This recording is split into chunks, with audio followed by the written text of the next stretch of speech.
GMC background. I think it's the first time someone's had their own little background going on, so here we go. First with pod at least. Mm-hmm. It looks like you've been doing physio so far as I could tell from a Google search and from what you've spoken to me in the past. Yep. Nearly about 35 years. 1991, I believe, La Trobe, you graduated? Yeah, that might be right. 90 was my last year of study, so 91. Yep. So Google and ChatGPT, they've at least got a few accurate parts about what's going on with Robert De Nardis. Yeah, so I think 34, 35 years in industry, almost as long as your dad. Did you think when you started into physio that this is it? I'm going to stick into this profession for, the foreseeable few decades? Well, when we went through, we didn't have the mindset of thinking about swapping careers, which I think is great with the younger generation these days. So if you studied accounting, you became an accountant. If you studied law, you were a lawyer. If you studied physio, you stayed a physio. So there was never ever a thought of if I don't like it, I'll move on to something. It never crossed my mind. And now, 35 years later?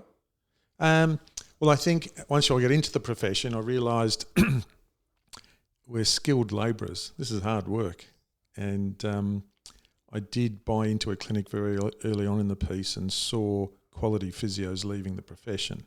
So I figured I've got to do something about that. And that's why I was able to develop the clinic we had, which had career opportunities. So our clinic is one of the rare clinics that offered our staff a variety of options so that we weren't hopefully losing as many people, not just to our clinic, but to the profession.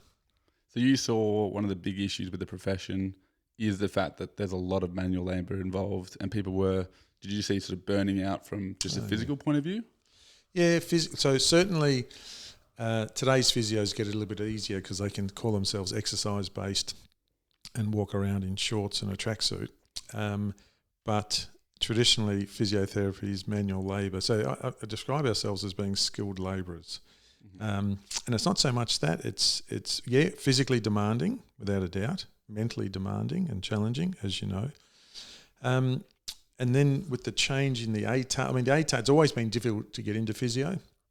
I love it when my kids say, "Hey, Dad, in your time, was it this hard to get into physio?" I said, "No, mate, I just turned up and used my good looks and they let me in." So it's always been difficult to get into, but certainly harder in the last 20 years. And so the physios were smart enough to realise that their counterparts getting similar ATARs, earning twice as much, didn't have to work weekends, didn't have to work evenings. So it takes a special person to be able to stay in the industry for a period of time.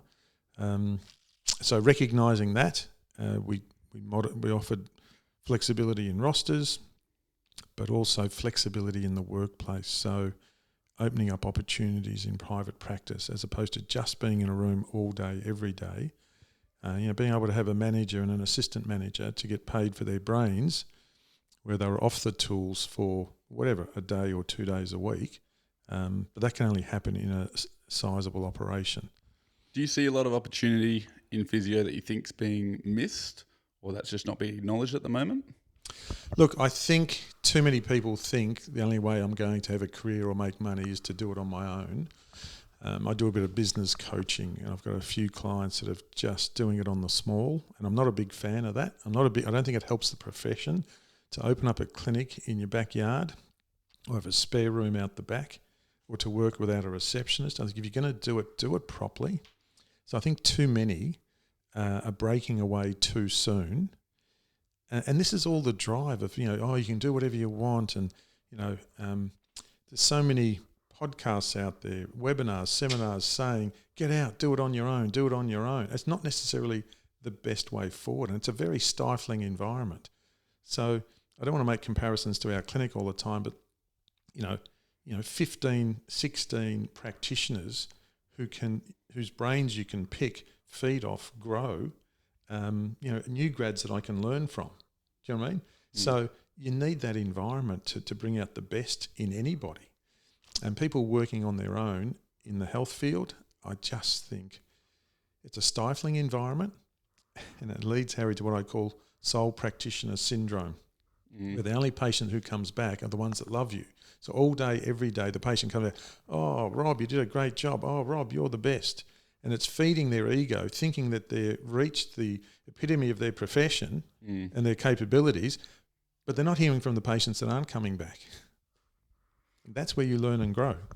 So for you, when you first started, was it similar? Did you come straight out of university, start into private practice, and did you wait a number of years before, I guess, now you're a director of many businesses? Yep. What was that transition like? Look, good question. When new grads, when we have final year students and they ask me for a career path, I tell them all, spend 2 years in a hospital, go through all your rotations, consolidate all your skills, because it will lead to the ultimate physio in you, okay, or practitioner. And I tell them that, and I still stand by that. And then they say, did you start in a hospital, Robert? I go, well, that's a different story. So my last placement was in the clinic that I ended up owning and operating for over 30 years. And they offered me a job. But it was a very small clinic. It was 3 cubicles. At the end of the placement, they said, can you do a 2-week locum? They got gentleman I was working for because I'm going away and you know all my clients. I said, yeah, sure, no worries. So I did a 2-week locum. At the end of the 2-week locum, he offered me a 12-month contract. At the end of the 12-month contract, he offered me a partnership. And I think 2 or 3 years later, he moved on and I bought the clinic. So I've only ever worked in private practice. Certainly have no regrets. I was also a mature age student, so I was 4 years older than the average new grad. And I think you need those life skills and maturity. But certainly I could look back at my first 2 years and probably apologise to a lot of patients because I certainly was nowhere near the physio I could have been or should have been. It's always hard though when you first start, you can't be the best. But when you see now your transition, right? You started out and you sort of had this what seems like a maybe atypical coming into physio now, like where not many people would go into a clinic and then that's it. They've sort of found their place, got partnership, bought it out, stayed there the whole time.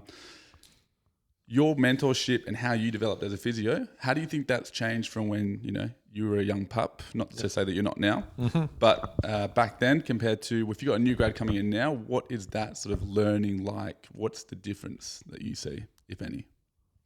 Well, I think our generation, loyalty was something that meant a lot. And as I said, we didn't think about changing careers and you didn't think much about changing jobs. So a gentleman gave me an opportunity and I really appreciated that as a new grad. So I wanted to pay him back. And then the small 3 cubicle place we had developed into a bigger facility. And I think I saw the scope and I saw the vision of where this clinic could go.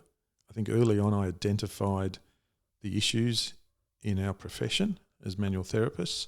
And I thought, wow, I've got a chance to mould a facility that can hopefully encourage people to stay around and realise that your worth in our profession is in your goodwill. Nowadays, so many people they actually tell you, I want to stay 2 years and then I'm going to move on. I'm going to stay 2 years and then move on. And I say to them, do you understand the longer you stay somewhere, the more your value increases. So moving on, just don't understand what you necessarily gain from it. If you're just jumping to get a pay rise, you're always going to get a better pay rise staying where you are because you're more valuable the longer you stay somewhere. I think that's the biggest change I've seen. And, I'm a bit of a I was going to use the word Nazi, but you can't use that word in today, so you can edit that out. When it comes to looking at resumes, and I see people they've been out 6 years and had 5 jobs, and I say to them, well, the 2 things I look for in a resume are loyalty and leadership. Why would I become your 7th employer in 6 years? Right? Why would I do that? Do you know what I mean? So if people could understand in our profession that loyalty pays off, I think that's the biggest change I've seen in the workforce. So when you would see a lot of new grads, yes. And so, when you do get these new grads coming through, I'm guessing you have similar piece of advice that you've already sort of touched on right now, sort of, try and be loyal where you can, I guess, look to take opportunities when you can. Is there sort of something that you find yourself repeating over and over again when you're in clinic with new grads about how they assess and treat and how they think of themselves as physios? Is there something that you find that you constantly, like one of the first things that you might let someone know, this is something that you should be aware of as a new grad? As in to help them with longevity in the profession? Yeah, just what you see when new grads are coming in. Yep. So when they've come into the clinic at Dad's clinic, for instance, in West Perth, he'll typically sort of bring them in down the vision of, if you're not comfortable with manual therapy, you need to get really comfortable with the assessment and use of manual therapy. Yep. If you want to disregard that, that's fine. But if you're really not confident in these skills, like this is something that you need to develop. Something along those lines, at least, would be what Dad had to keep repeating, I guess, to new grads. Is there anything similar that you find new grads benefit from? Yeah, good question. I certainly have. We have a very good PD program, and one of the first things I talk about is developing the professional career over a lifespan. And I say it's no different to preparing for a marathon. And I draw this big pyramid. I said the broader the base, and that's why I love 2 years in a hospital. So the broader your base is when you're preparing for a marathon, the greater the peak will be. And I say wherever you're headed in this profession, your peak will be at its highest point as long as you've built the right foundation. I go talk to an engineer, go talk to a builder. It's all about the foundation. And the first 5 years for me are critical because that's where your habits come in. That's where you should do an array of courses. One in the topics that you like, sure, sporting injuries, whatever, but also challenge yourself outside your field as well of things that you love, and do a course that you would never do, to see what else is out there. Try and cross-code to an osteo course or a chiro course if you can as well. So the broader the base they can build in those first couple of years. I often interview someone 2 years out. What sort of physio are you? Oh, I'm a Pilates-based physio. After 2 years, you're a Pilates-based physio. So, oh yeah, everything I do is with Pilates. I've gone, okay, why have blinkers on? So trying to remove the blinkers and letting them know how complicated the human body is. I'm lucky that I've travelled the world and helped people in many countries and many clinics, and I've seen some amazing practitioners who have never read a piece of research in their life. And that's why I encourage my crew, and I often fund them to do a course in neurodynamics or something that they've never heard of, to see what else is out there, to broaden their base, to hope that their peak reaches new heights. How about yourself? So do you have, from your history, particular courses in mind that really shaped the practitioner unit becoming? Yeah, look, one of my... I actually had a second job for a period of time working with a gentleman who was very much a trigger point therapist.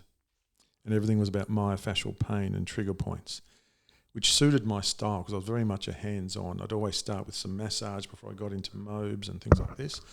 For whatever reason, it just worked and gelled with me. And he was very much into the trigger point model. He introduced me to 2 books written by Travell and Simons on trigger points. The only 2 books I've read from cover to cover, right? And my English teachers will attest to that. Right? And then I did a course by Andrew Gallagher, who was very much into myofascial pain, and that resonated with me. And then, then that was a pathway I went down. So anything that could then influence myofascial pain, influence trigger points, and as you know, whether it's your elbow, your fingertips, or in the last 15, 20 years with a needle in my hand, and that's how I developed my expertise around the human body and helping people in our profession. Can you explain what a trigger point actually is? Yeah, look, a trigger point is a part of a muscle that really controls a muscle. So when a muscle is insulted, when a muscle is overworked, when a muscle is struggling, it will develop a trigger point, which is a bunching up or a knot within the muscle. So it's what the common person will say, oh, I really feel like I've got a knot in this muscle. And when they touch that knot, if it reproduces their headache or reproduces their symptoms, it's what we call an active trigger point. But if it reproduces symptoms that's foreign to them, it's called a latent trigger point.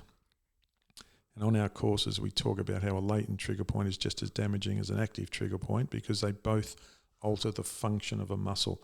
So a muscle wants to have a preferred length in which it can generate force.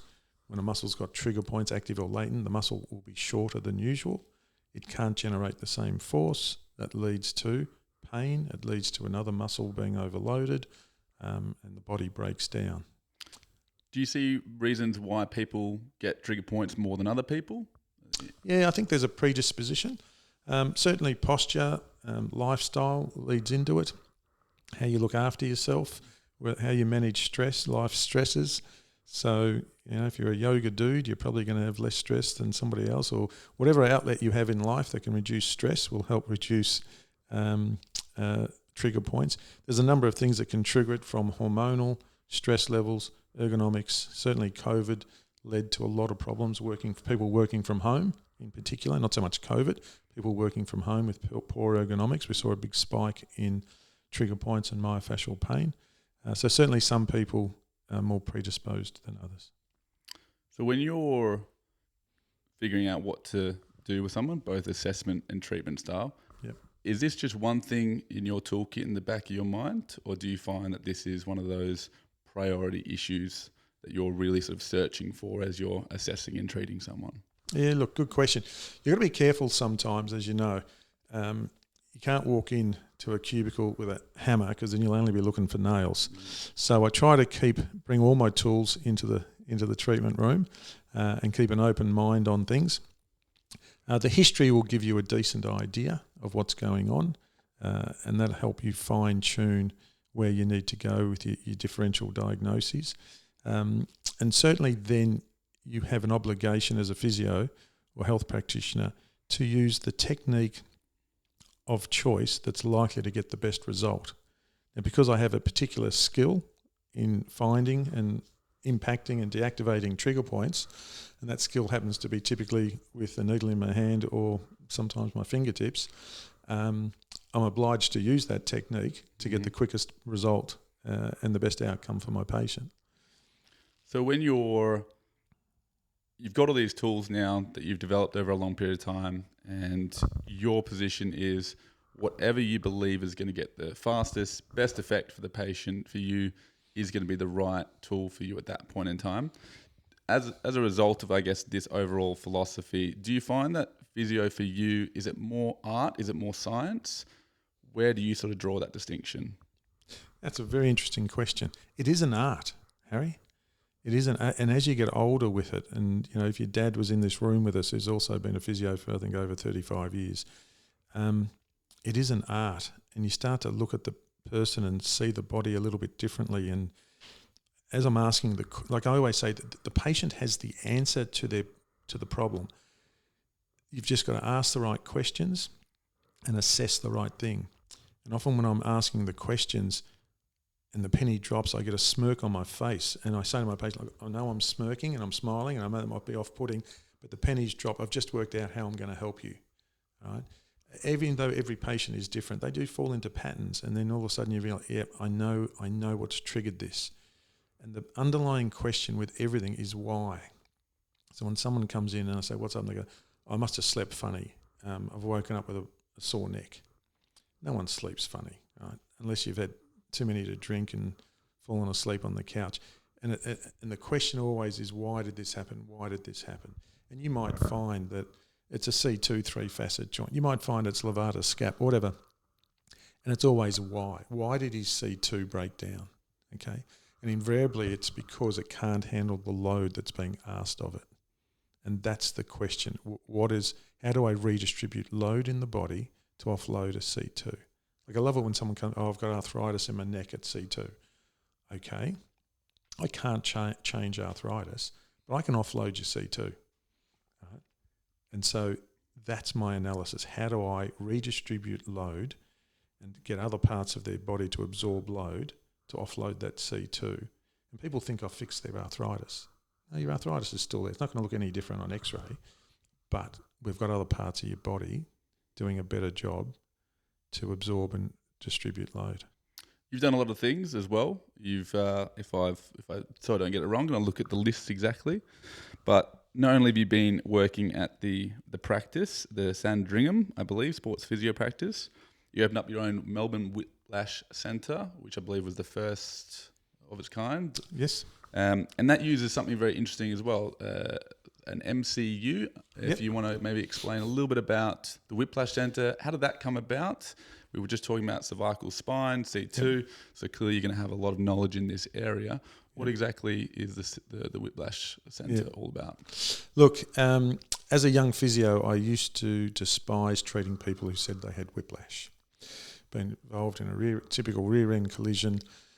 As a young physio, I thought, I'm going to help this person because you think you can help everybody, and I'd start to think I'd get some help, relief. At the end of the day, I was just another physio in a string of physios that they'd seen and realised I couldn't have any long-lasting impact. So I sat back and I thought, what are we missing? What aren't we doing? And I just went back to a very basic model. I mean, at essence, I'm a sports physio. I treat a lot of sporting stuff. We're not strengthening necks. If someone strains a hamstring, we don't let them go back onto the track until we strengthen it. And when you strain something, the pain inhibits it, the muscle shuts down, the brain and communication between the brain and the target tissue shuts down. You've got to open up those pathways, otherwise we're not strengthening necks. So the internet had only just started, and we found a piece of gym equipment in the US. A company, two brothers had made a piece of gym equipment. They were engineers, and in their local gym they found a exercise that strengthened the lower back, so they made one to strengthen the neck. So we contacted them, and they said, we're not selling them, and no one's buying them, they're just expensive coat racks at the moment. And I said, well, strengthening a neck is, I said, everything that keeps you alive passes through a cylinder. It's a delicate area, and if you've got a sore neck, I said, you need to diagnose what the problem is. You can't just throw someone on a neck machine. Next thing I knew, I was on a plane over there visiting them, and I worked with them to turn this neck machine, or strengthening neck machine, into a diagnostic tool. So I worked with some amazing people who understood programming and coding. I told them what I'd love the machine to be able to do for us, and over a 2-year period they developed that. So basically this machine helps, it's like a functional assessment of the neck. The patient sits in it, it's connected to a computer. We can objectively measure range of motion. More importantly, we can objectively measure isometric strength of the neck muscles in 16 different positions. So we get an idea of which muscles are working properly and which ones have been damaged because of the trauma. The machine comes with a weight stack. So once we know what your maximum isometric strength is, we intuitively start you on, depending on your history, whatever, 30-40% of your maximum. And it's literally then they're doing concentric and eccentric exercises for the muscles of the neck that have been found to be weak on the initial assessment. And that was the genesis. And so it's a neck strengthening device. But firstly, it gives you some beautiful graphs to show you where the depletion is. So we've had people with chronic neck pain, MRIs that are clear, CTs that are clear, being told by their specialists there's nothing wrong with you. They've lost marriages, they've lost their children's faith, they've lost everything, because instead of the specialist saying, unfortunately we're limited by the technology we have available to us and the technology is not finding what the issue is, we're doing a functional assessment, showing them for the very first time where the deficits are, correcting those deficits, and proud to say at our peak we were getting the best results in the world for people with chronic neck pain. I believe, were you involved in a research paper as well that involved this machine? Yeah. We've done I think I've been able to tack my name onto 4 or 5 articles with some very smart people. So out of Monash and Melbourne Uni, we've done some research to prove how effective the technology is. And then the parent company that made them had me as international trainer. So I've been fortunate to travel to the States, 20 odd times, probably set up 50 or 60 clinics around the world. And since I've got a microphone, I'm allowed to brag, and it peaked with being flown in by the UK Air Force to consult for them because their fast jet fighter pilots were having all sorts of issues with the G-forces. And we devised a program for them to help strengthen pilots' necks to help reduce the incidence of neck pain in fast jet fighter pilots. So for the difference between somebody doing a rehab program with versus, let's say, this special Air Force pilot, Yep. is it a similar length of time for the program? Are you giving someone a 6 week, this is what we're going to do, try and improve your general baseline, Yep. or is it very different and tailored between those two groups? So the UK Air Force are a very close-knit group. I had to sign a non-disclosure, Of course so. which probably still applies. I don't think they'll be listening, but I think we better move on. So it's a very different program because we're talking about very fit, healthy men predominantly. Very strong necks to start with, but the G-forces they're exposed to. So their rehab and their program was customised and individualised for, not dissimilar to working with some of the rugby players I've worked with. I'm surprised someone from F1 hasn't contacted you. Yeah, true. We've never gone down that path, but that's another option for us. But obviously their programs are very different to someone, some of our patients can only generate 4 or 5 pounds of isometric strength in their neck extensors. It's measured in pounds because it's a US product. So they can only generate 4 or 5 pounds of force, whereas a head weighs 8 to 10 pounds. And this is the person that, we call it heavy head syndrome, when they say by 11 o'clock in the day I can hardly hold my head up. When I tell them a head is like a bowling ball on the end of a broomstick, and it's 9 or 10 pounds, and it's dynamic, and you can only generate 4 pounds. So the gains we received with these patients was amazing. Our average patient was a 42-year-old female that had symptoms for 8 years. Wow. Yeah, it's probably been one of the most remarkable turnarounds in functional incapacity that I've ever seen in our profession. Well, I thought what was interesting from the research paper, I think with Dr. Keating, I want to say it was. Yep, Jenny Keating. Yep. At least what was, I suppose, good news for people that have real functional limitations is it seemed to indicate that people with greater functional limitations had greater results than those with lesser. Yep. So, which basically meant the weaker you were, the more you would gain from the program. So occasionally we had people come in whose strength was reasonable and they didn't respond as well. So those that with greater deficits in strength seem to respond better to the program.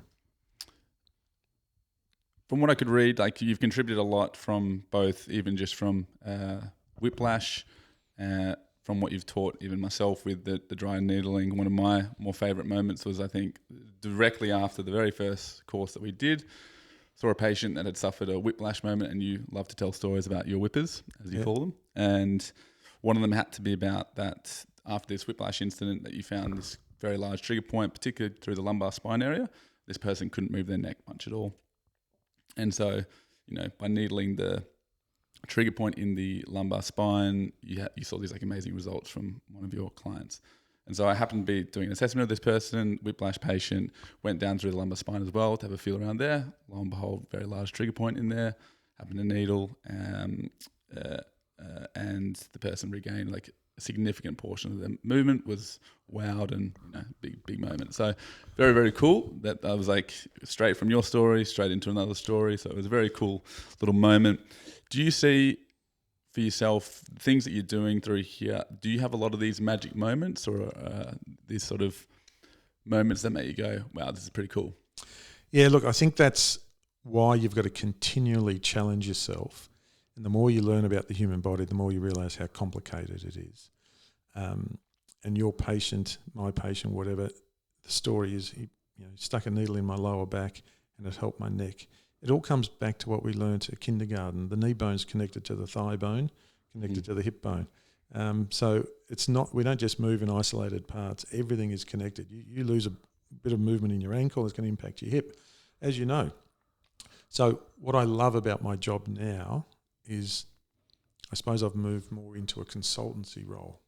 So I may not do as much treatment these days, but I am troubleshooting, consulting, as a diagnostician, if you like, to find out where in the body we can, as we said, redistribute load.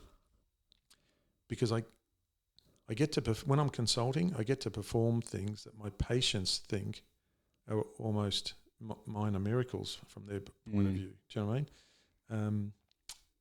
And I never take that for granted. I got knocked back from physio school 4 years in a row. And so I never take it for granted, the skills we have and the privilege. And I try to remind my staff, this person has chosen you to impact their life. There are plenty of options out there, from Dr. Google to chiropractors to fish slappers to everything in between. So it is a privilege that they've chosen you. And so you have an obligation to continually challenge yourself, grow, learn from others. And that's why I went down an education pathway, because I realised the gap seemed to be getting bigger and bigger between what we were doing and what new grads were doing. So for me, knowledge is nothing unless you share it. But you need to be looking for people who are seeking knowledge. And again, I talk about the practitioners working in their backyards. They're not helping themselves. They're probably not helping their patients as much as they could. And they're certainly, I don't think, helping the profession. But I'm digressing, Harry. Get back on topic. Well, with the career that you've had so far, and it seems like there's still going to be plenty to come as well. As I said, touched on the fact that you've been with athletic teams, you've been in rugby, you've been in basketball, you've been in premiership football teams, you've sort of been in a lot of different fields. You've worked with the Air Force, you've worked with Whiplash people, old, young, sort of a lot of in between. You've seen a lot. You've seen a lot of physios. You also teach a lot of physios, and we'll touch on some of the needling stuff in a second as well. Are you optimistic or pessimistic about the future of physio and physiotherapists? Very pessimistic. The quality of physios coming out, Harry, has declined because universities, there's still some amazing teachers and lecturers at universities, but they're being driven by only things that can be proven on a research paper. And research is really important to drive our profession. It's actually what drove physio ahead of some of the other professions. Without a doubt, physio has always been at the forefront of research, and I've dabbled in it as well. But it is miles behind what senior practitioners are doing. And there's so many parts of research I just don't understand, and I shared some of them in the dry needling courses with you, where they predetermine what muscles they're going to needle in a research. So we're going to look at chronic heel pain, and we're going to needle 3 muscles, and the result will determine whether dry needling is effective on heel pain. There's not a practitioner in the world that looks at their patient list and goes, oh, this guy's coming in with heel pain. What 3 muscles will I needle on him? It's not how it works. So I just don't understand why there isn't a greater connection between clinicians and researchers to produce something that is what we are doing in a private setting. There just seems to be a gap. And so I've been disheartened with the way the profession is going. We've had some new grads that said we were told we would never need to touch someone. There's enough research out there to show that exercise can achieve. And if you want to compete against exercise physiologists, they'll beat us, Harry, because they're really good at it. And I'll give you a little example of one of our new grads saw a wry neck, saw him once, and then just rang him on day 5. And he was fine. And I said, I see my wry necks 2 days in a row, always. I'll see them the first time they see me, I'll see them the very next day, and I'll see them 2 days later. He said, well, the research proves that no matter what you do on day 5, they'll be fine. So why put him through that added expense? And I said, okay, if on day 5 your patient and my patient are exactly the same, what about asking them every day about their journey? Your guy wakes up on day 2, he's only 10% better. My guy comes in on day 1, he walks out 25% better. He's able to function, he's able to work. He comes in the very next day, I get him another 25% better. So on day 3, I'll challenge you all day, every day. On day 3, my patient is feeling so much better than yours. On day 5, they might feel the same, right? But you have an obligation to offer them a pathway that gives them as much relief and functional gains as they can. And that's up to the patient whether they want to take you up on it or not. But he doesn't have the skills to manage a patient like that. A discogenic wry neck, and he didn't have the skills. Oh, wry neck, looks up research. Day 5, no matter what you do, they're going to likely resolve. Mate, it's not Russian roulette. Get in there, make a difference. And that's just one example of it. So I am concerned about the profession. If they lose their ability, we have a license to touch, a professional license to touch. You lose that, you lose the profession, and you're just competing against personal trainers, exercise physiologists. It'll swing back, and it's starting to swing back. There are more and more people asking about manual therapy courses. Is that do you see anything needing to change, whether that be from a research point of view or a university point of view or a philosophy point of view? Is there anything that you think would help, I guess, rebalance what might be happening in the physio profession? Yeah, look, I'd like universities to be in closer contact with senior practitioners and ask them, how are you dealing with headaches? Dean Watson runs a fantastic program on the upper cervical spine and the impact on headaches. Now, I don't know how much research he's got to support his model, but it was a course I loved so much I did it twice. All right? Maybe I'm a slow learner, but find out what some of us are doing and either work with researchers to go, okay, well, if Robert's using a needle to get these results, not all my patients can be stupid, okay? They're coming back for a reason. So what's he doing with a needle? Let's design a research project to find out why is he getting these results and why with a needle does Robert get better results than somebody else who learnt dry needling off the internet. Get some senior practitioners involved in research, get some senior practitioners involved in educating our students rather than just giving them a research article. That's what I'd like to see. That's a nice little segue back into the needle as well. We briefly touched on it, and I wonder if you could just give us your, I guess, definition of what dry needling or trigger point dry needling is. Yep. And as the question we both probably get every time, also, is it like acupuncture? And maybe what the difference is there. All right. So dry needling is complicated. And even though we use the same needle as an acupuncturist, we use it very differently. I'll start on acupuncture, and keep in mind I'm not an acupuncturist. A friend of mine is. She did a 4-year course and did an internship in China. That's the only person who can call themselves an acupuncturist. Can I ask, have you had acupuncture before? I have.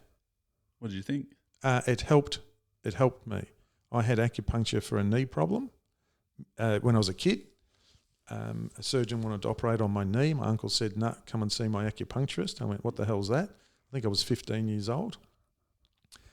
I can remember being left in a room with these needles all the way down my leg. And I don't know if I was just petrified not to go back, but it did help my knee problem. I've sent some of my whippers to acupuncturists. I find it is good for pain relief. Okay. So what I understand about acupuncture is if you go to an acupuncturist and said headache, you're going to get, if 5 patients went there and said I have a headache, they're going to get the same set of needles in the same points of the body that are called meridians. Now, a meridian isn't something that anatomically exists. It's got to do with, I don't fully understand it, energy pathways in the body. And so they have diagrams that say if someone comes in with this condition, and they'll treat liver problems, they'll treat all sorts of conditions, from asthma to eczema to everything in between. They're going to try and get energy pathways in the body stimulated, and they'll put needles in set points. Whereas dry needling revolves around your palpation skills. You're not memorising anything. You're assessing each person as an individual. You're using your fingers to feel for this contraction knot, which we call a trigger point. And then we're inserting a needle into that trigger point to stimulate it to get what we call a twitch response. And when you get this twitch response, it's a way of resetting the muscle. It's a bit like when you open up your computer, you turn on 3 programs at once and it freezes, and there's a disconnect between the motherboard and what you want to achieve, and you turn it off and you reset it. So it resets a communication pathway between the brain, the nerve, which is the messenger, and the target tissue. That's the best way I can describe the impact of dry needling. And you've developed, through GEMT behind us, a methodology to really turned this into quite a procedural thing where there is a real, what it feels like, a procedure behind what you're doing, as opposed to just, throwing a needle into someone like a dartboard or something like that. And from my side, it certainly gave a lot more confidence in the ability to, insert a needle into someone is an invasive technique. So I do remind myself fairly often that it's not something to be taken lightly, because there's always an element of risk anytime that you're piercing someone's skin. And, there's a lot of trust involved in someone allowing you to do that as well. So I think that it's something that shouldn't be taken lightly. But how did you end up developing, I guess, this procedure or this course of dry needling? You would have gone through, again, a period where you had to learn these skills yourself. Yep. You start off as a newbie and you're terrified and you're going, oh God, what's going on here? To go to the point now where you're demonstrating how to do it safely and effectively. Yeah, how did that sort of process actually happen? Okay. So I was in the States teaching Whiplash. And up until this point, I'd only dabbled with a needle and hadn't done an official course.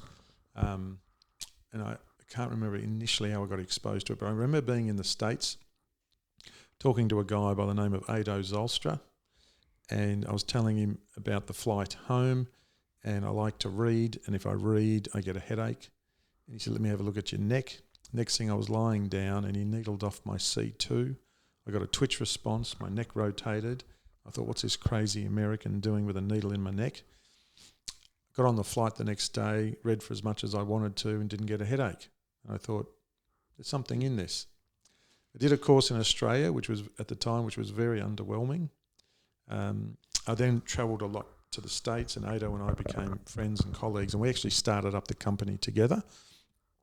I did there was a world-renowned course run at a company called iStop, International Study and Treatment of Pain, iStop, in Canada. It was considered the world's best course. We now know GEMT is, but that's another story. So I did this advanced course. It was 4 days, full on, needle for 12 months, go back and do it again for 4 days, an advanced course.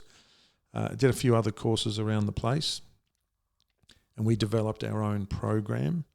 And then once we were travelling to the States teaching it, coming back here teaching it, then the travel got too much, so we decided to split. So he runs his company in the US, and I took over Australasia, if you like. And then I just wanted to teach it in an incredibly safe manner, and as you said, introduce it as a procedure. And typically physios, chiros, osteos, we're not taught procedures, we're taught techniques, which can vary. But now we're talking about something that if you get it wrong, there can be catastrophic outcomes for either you or the patient. So we went about procedurising it, and then making sure and investing a lot in it, like everything from a $20,000 real-time ultrasound machine to make sure every needle we put in was in the right spot, away from dangerous structures, neurovascular vessels, spending times with cadavers again, relearning anatomy, looking at the variation in anatomy, which can scare you. Do you know what I mean? Not everybody has read the anatomy textbook.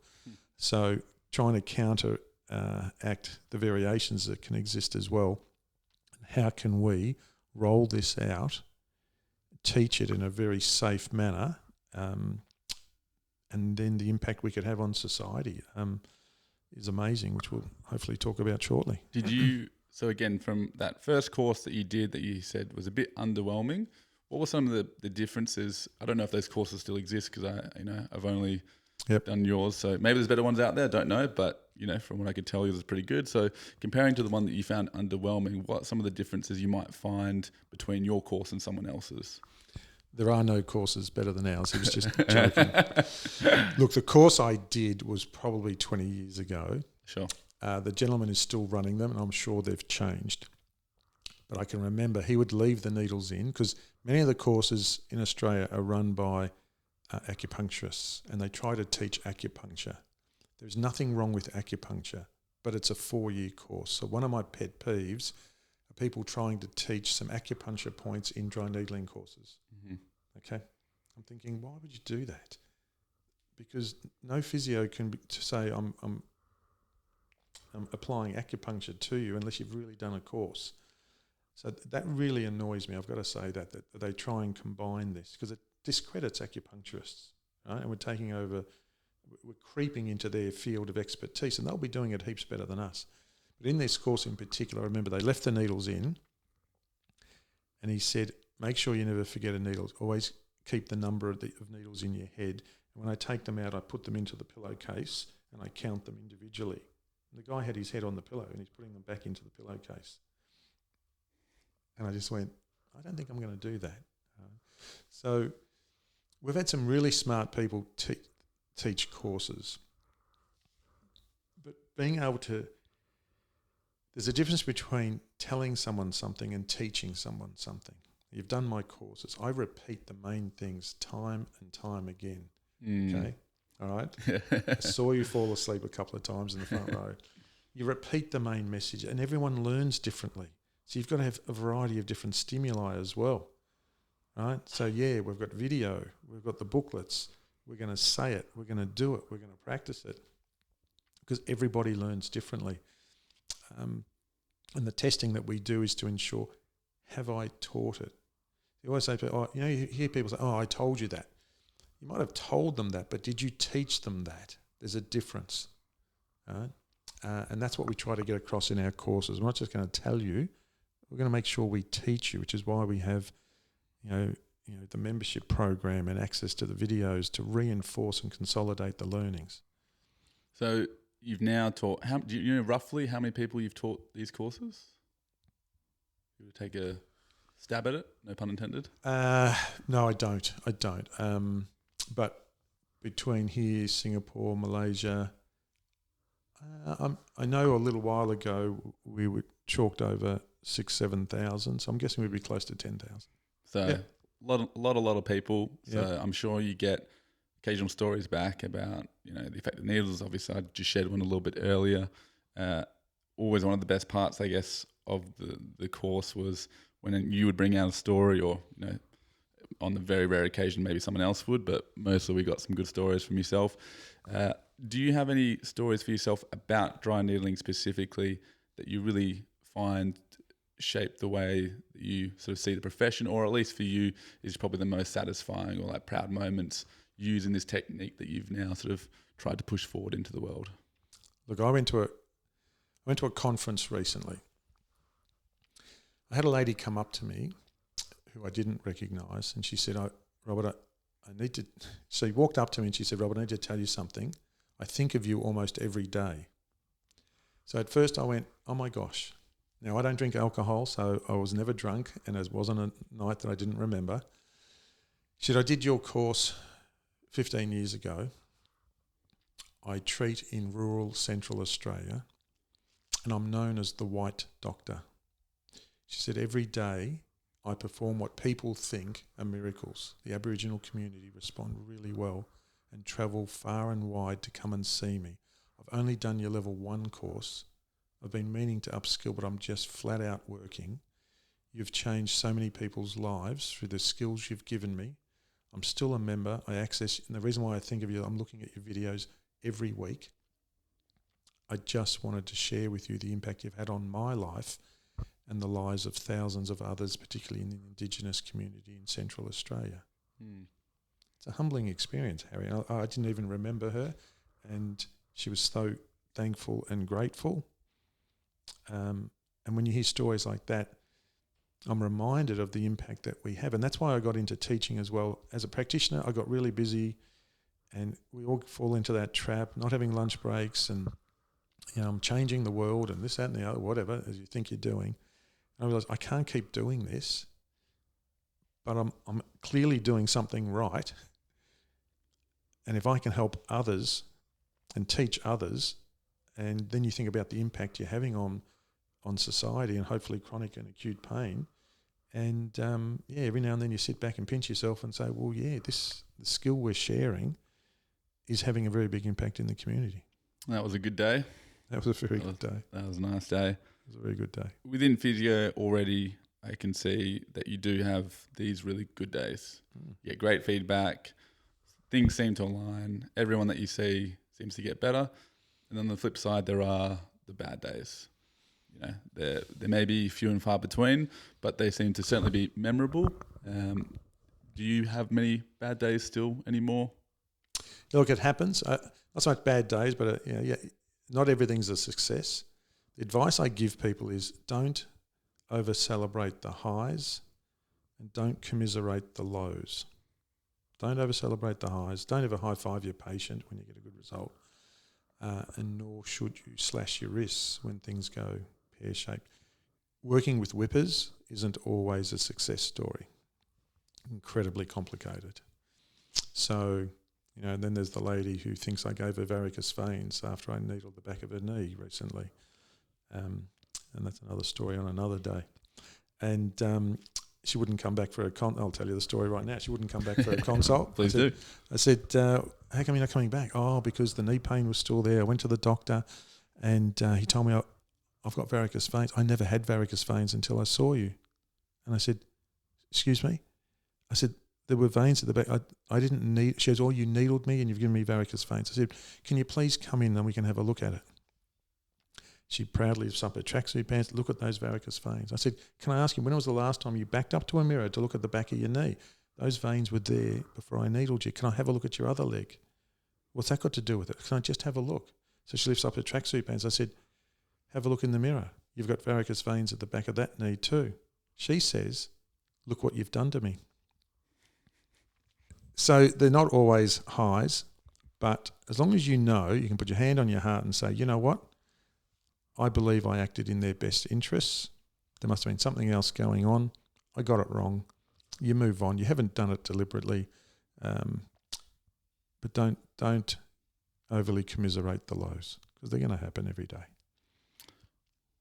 Moving, I guess, slightly away from the physio, but not too far, is, again, you've gone into a business, become a partner, eventually taken that business over, built another business inside that for the Whiplash patients. You've then gone on to generate GMT, or GMT, sorry, which is for, as I understand it, really teaching manual therapies, specifically a lot to do with the dry needling. Now I believe you're moving into manipulations. Correct. And things of that nature as well.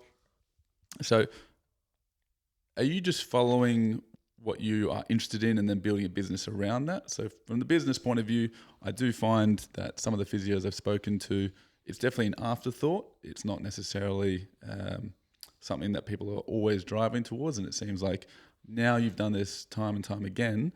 What is that process like? Are you just following, again, something that you're interested in, or are you just really engaged around business itself as well? Sure. Well, I think you've always got to be prepared. Like people have said to me, oh, you've been lucky in your profession. And I find that a bit insulting. I think it's about being prepared and looking for opportunities. So, yes, you've mentioned a few things that we also run an ergonomics company called ErgoLogic. ErgoLogic. You've done your homework. So we'll talk about why we have all that in a moment. But one, you can only sell something that you're passionate about. Okay? So you take someone who says they're a salesman, and they can sell television, they can sell ice to the Eskimos, or whatever the case might be, but the real good ones will stay in an industry that they're passionate about. They're not going to sell a product they don't like. Okay? So find something that you're passionate about and then work out, is there a need for this? And what do I need to do with this passion? How do I package this passion? If you've got a skill in something, it's going to be something, people who are good at golf like golf, right? So if you find yourself good at something, so I found myself, for whatever reason, I was good with a needle in my hand. And then I thought, well, how do I help other people? And then you work out, is there a need in the marketplace? And how do we package this so that we can help others? So follow a passion, follow a skill, put them together, and then work out, can you bring it to market? And if so, what's it going to look like? Do you think doing that time and time again makes you a better practitioner?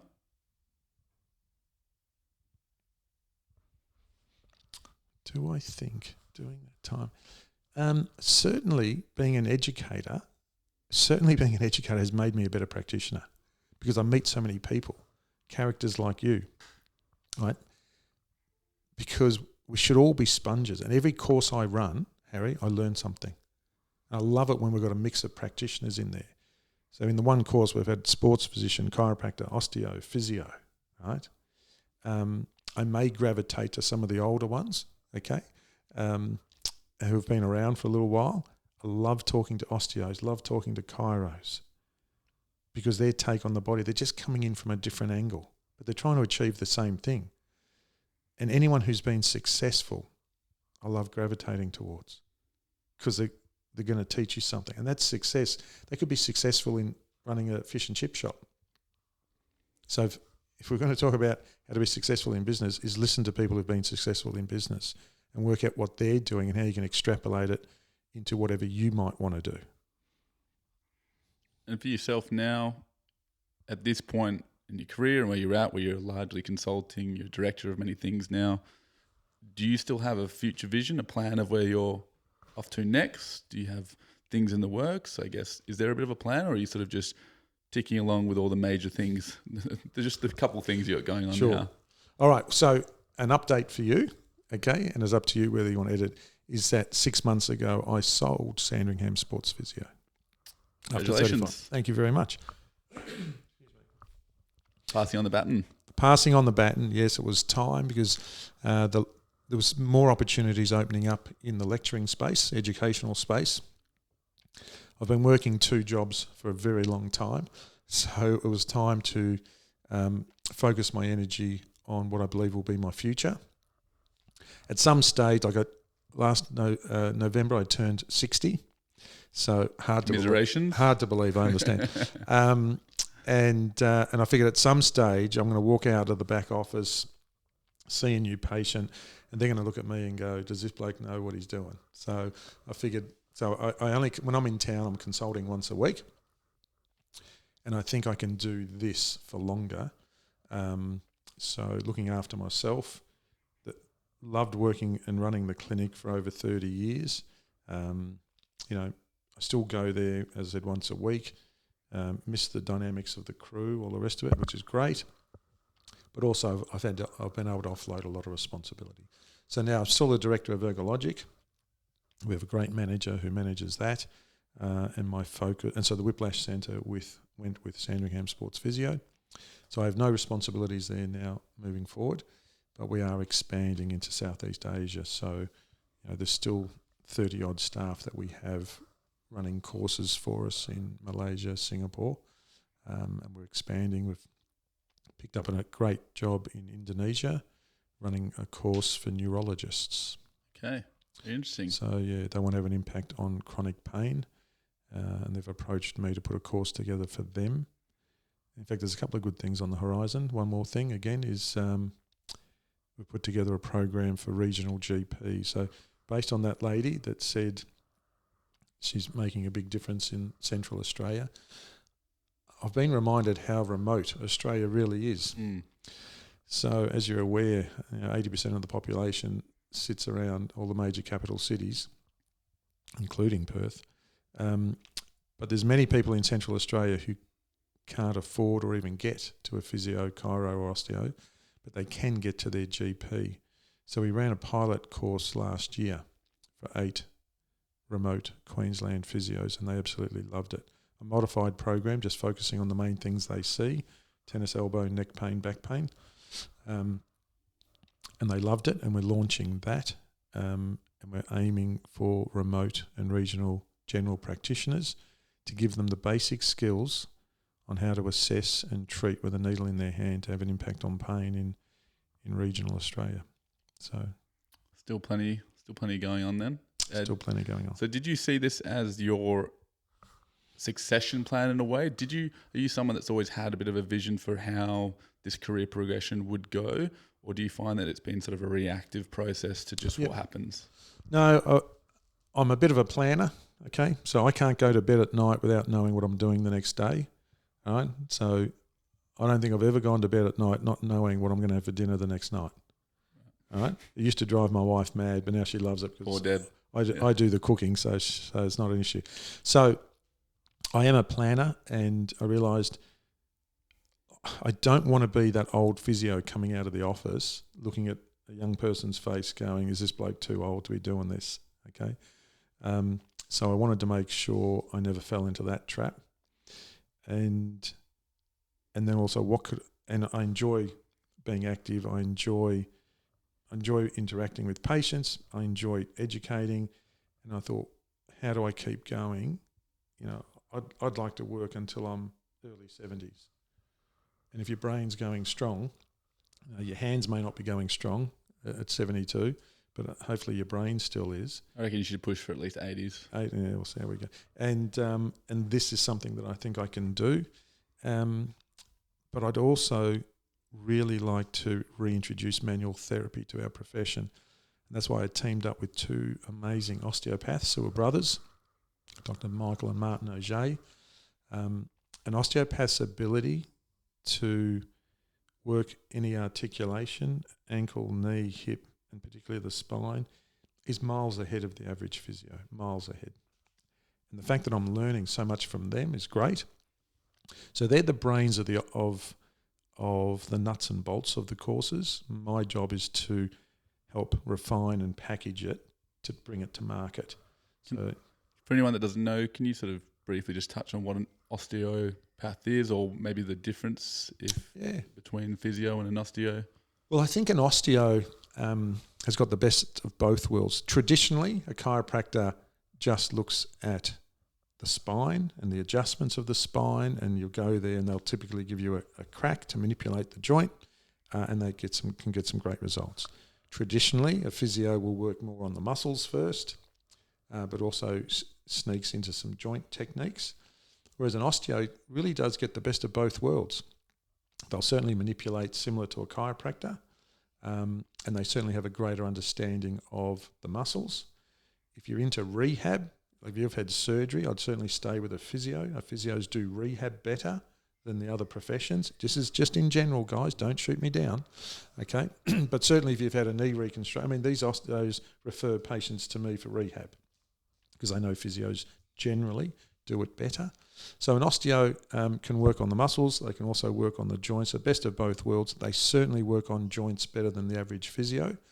And so they've put together these courses on peripheral and also spinal mobilization and manipulation techniques. So the manipulation is when you get the joint to gap and what they call a cavitation, which is give you that pop sound, which just means you've got movement in the joint, and it might help with blood flow, it might help with the alignment, and therefore have an impact on how the muscles in that area work as well. So just to clarify, there is no beef between physios, osteos and chiros? No.